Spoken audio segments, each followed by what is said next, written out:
UG 2026 का paper पहले ही leak हो चुका था। We have 3 staffs in NTA. They will send the paper today by 3 PM. Got the papers. अच्छा ये पेपर्स हैं क्या? हमारे बंदे हैं एनटीए में, स्टाफ है हमारे, ठीक है, 3 बंदे बैठे हुए हमारे स्टाफ में एनटीए में। एंड उसके बाद पता चलता है कि रीनीट का पेपर भी लीक हो चुका था। इससे मिलिए ये है रोहन, एक 21 साल का नीट एस्पिरेंट। रोहन अभी अपने सेकंड ड्रॉप में और वो कोटा से तैयारी कर रहा है। इसकी आंखों के नीचे डार्क सर्कल्स आ गए हैं, लेकिन ये तब भी पढ़ता ही जा रहा है क्योंकि इसका एक ही गोल है कि इसको अपने नाम के आगे डॉक्टर शब्द लगाना है। रोहन का बाप एक मामूली सा किसान है जिसने अपनी जमीन गिरवी रख के रोहन की पढ़ाई के लिए पैसे जोड़े हैं। अब आता है एग्जाम का दिन, 3 मई 2026। रोहन एग्जाम देकर आता है और अपने पापा से बहुत ही ज्यादा खुशी के साथ जाकर कहता है, पापा मेरा एग्जाम बहुत अच्छा गया है, मुझे लग रहा है कि मेरा सिलेक्शन हो जाएगा। रोहन के पापा ये इस चीज सुनकर बहुत खुश हो जाते हैं। जब रोहन कैलकुलेट करके देखता है तो उसे पता चलता है कि उसके तो 683 मार्क्स बन रहे हैं।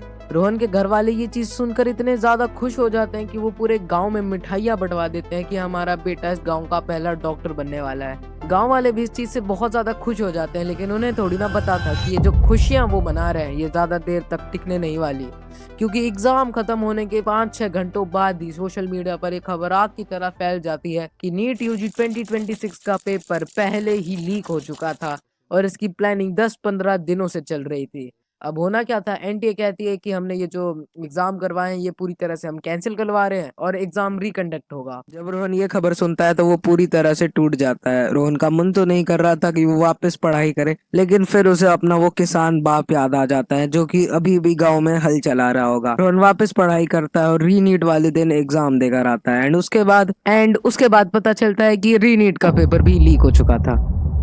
जिसको भी यकीन नहीं हो रहा वो टेलीग्राम पर जाओ और सर्च कर लो रीनीट पेपर लीक माफिया या प्राइवेट माफिया, ऐसे ही कुछ नाम होंगे। ये लोग तुम्हें इतने ज्यादा भरोसे के साथ कहेंगे ना कि टेंशन वेंशन की बात नहीं है, हमें पैसे प्रोवाइड करा दो, हम तुम्हें पेपर दे देंगे 3 दिन पहले। अभी तुम मेरी वीडियो देख रहे हो और तुम्हें मेरी वीडियो देखते हुए टेलीग्राम पर जाना पड़े ऐसे ग्रुप्स को चेक करने के लिए, तो ऐसा नहीं हो सकता ना। सो अभी हम इस वीडियो में खुद जाएंगे टेलीग्राम पर और ऐसे ही कुछ प्राइवेट माफिया जैसे ग्रुप्स को इन्वेस्टिगेट करेंगे।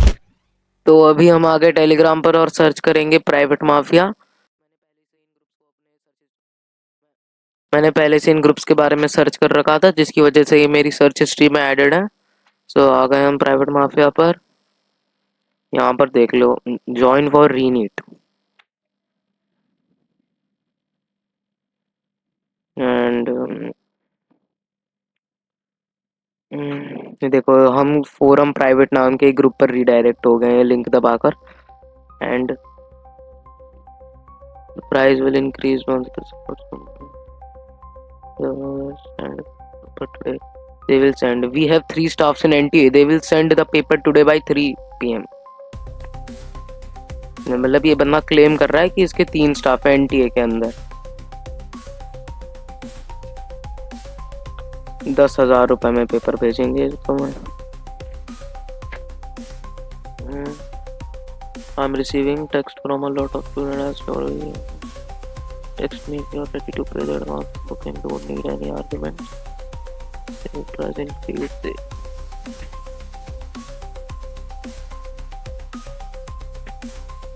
Don't trust scammers. Trust right now. And ये क्या है? Got the papers. अच्छा ये papers हैं क्या?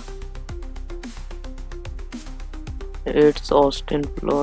A ball is launched from the ground with a velocity of 50 and elevation angle of 37 degree.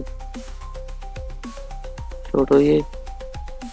And यहाँ पर एक रिकॉर्डिंग है, सो ये अभी प्ले करता हूँ। भाई वो देखो एक्चुअली सीन क्या हो रखा है अभी कि काफ़ी लोग बोल रहे हैं कि हम प्राइवेट माफिया चला रहे हैं, ठीक है। मतलब मैंने अभी रिसेंटली ही मेरे को काफ़ी हमारे क्लाइंट्स जो पुराने थे, ठीक है, उन्होंने बोला कि भाई देखो आपके नाम के काफ़ी फेक अकाउंट्स बन रखे हैं, ठीक है। तो मैं आपको लोगों को यही बोलूँगा कि अगर आपको डील करनी है किसी से तो आप कर सकते हो, ठीक है, बट अब मेरे पास ये आके मत बोलो कि आपके बंदे ने मेरा स्कैम कर लिया, ठीक है। बिकॉज जो हम ग्रुप रन कर रहे हैं ना, समझे, तो ये हमारा अकेला ही ग्रुप है, हम इसके अलावा किसी और ग्रुप को रन नहीं करते हैं, ठीक है। जो हमारा पिछला ग्रुप था वो गवर्नमेंट ने ऑलरेडी बैन कर रखा है, ठीक है, गवर्नमेंट की साइड से ऑलरेडी बैन हो रखा है वो। बिकॉज यू नो अगर एक ग्रुप लीक हो रखा है, एक ग्रुप का नाम चढ़ गया है, ठीक है, तो गवर्नमेंट तो उसको बैन करेगी ही करेगी, आपको पता ही है ना। यू गाइस आर एजुकेटेड, सो यार ऐसे किसी को पैसे मत दो। वी आर द ऑफिशियल्स, ठीक है। हमारे बंदे हैं एनटीए में, स्टाफ है हमारे, ठीक है। 3 बंदे बैठे हुए हैं हमारे स्टाफ में एनटीए में, ठीक है। तो अगर आपको डील करनी है तो यार हमारे साथ ही करो, एंड फॉर श्योर आपको एग्जैक्ट पेपर मिलेगा विदाउट एनी इश्यूज़, एंड कोई दिक्कत नहीं होगी। अगर आपको भरोसा करना है हमारे ऊपर तो करो आप, एंड अगर आप भरोसा करोगे तो for sure we are not gonna let you regret about it, okay, don't worry. इस चैनल के कितने सब्सक्राइबर्स हैं? 5303 सब्सक्राइबर्स। और दूसरे वाले के एंड ये जो प्राइवेट माफिया वाला ग्रुप है इसके कितने सब्सक्राइबर्स हैं? 15,000 सब्सक्राइबर्स, मतलब 16,000। हम सब ने देख लिया कि आखिर टेलीग्राम पे चल क्या रहा है। वो बंदा लिटरली ये क्लेम कर रहा है कि उसके 3 आदमी इन्वॉल्व हैं जो एनटीए के अंदर नौकरी करते हैं। मैं ये नहीं कह रहा कि इन लोगों ने पेपर लीक करवा दिया है, मैं ये कह रहा हूँ कि ये लोग क्लेम कर रहे हैं इन्होंने पेपर लीक करवाया है, और तुम्हें और मुझे दोनों को पता है कि कितना बड़ा क्लेम है। इससे ना जाने कितने सारे स्टूडेंट्स अभी टेंशन में होंगे। एंड क्या हमारी अथॉरिटीज अभी भी सो रही है? उन्हें दिख नहीं रहा? अगर ये फॉल्स क्लेम भी है तो उन्हें पकड़ो ना सीबीआई वालों। ये फॉल्स क्लेम भी कैसे कर सकते हैं पेपर लीक का? अब मेरा एनटीए से एक सवाल है कि क्या जब ये सब हो रहा था तब वो लोग सो रहे थे या फिर ट्वीट्स लिखने में बिजी थे? क्योंकि मुझे इनकी एक ट्वीट मिली है जिसमें इन्होंने लिखा है कि this is not like your school exam. हाँ, हमारे स्कूल एग्जाम ना हर बार लीक नहीं होते थे, उन एग्जाम्स को बार बार रिकंडक्ट नहीं करवाना पड़ता था। जब तुम एग्जाम देने सेंटर जाओगे ना तब ये लोग तुम्हारी ऐसे करके तलाशी लेंगे जैसे कि तुम कोई बहुत बड़े टेररिस्ट हो। लिटरली ट्रांसपेरेंट बोतल लेकर जानी होगी, शर्ट के बटन तक खुलवा के चेकिंग करते हैं, लेकिन ये लोग खुद ही का पेपर लीक करवाने से रोक नहीं पाए। अब मैं और क्या ही बोलूं, एजुकेशन सिस्टम पूरा बर्बाद हो चुका है। सीबीएसई वालों के अलग से अलग रखे, उनके पेपर चेकिंग में कुछ गड़बड़ हो गया। जानते हो, एक बड़े महान इंसान ने ये बात कही थी कि अगर तुम्हें किसी देश को बर्बाद करना है ना तो उसके ऊपर न्यूक्लियर बॉम्ब गिराने से अच्छा है तुम उसके एजुकेशन सिस्टम को बर्बाद कर दो।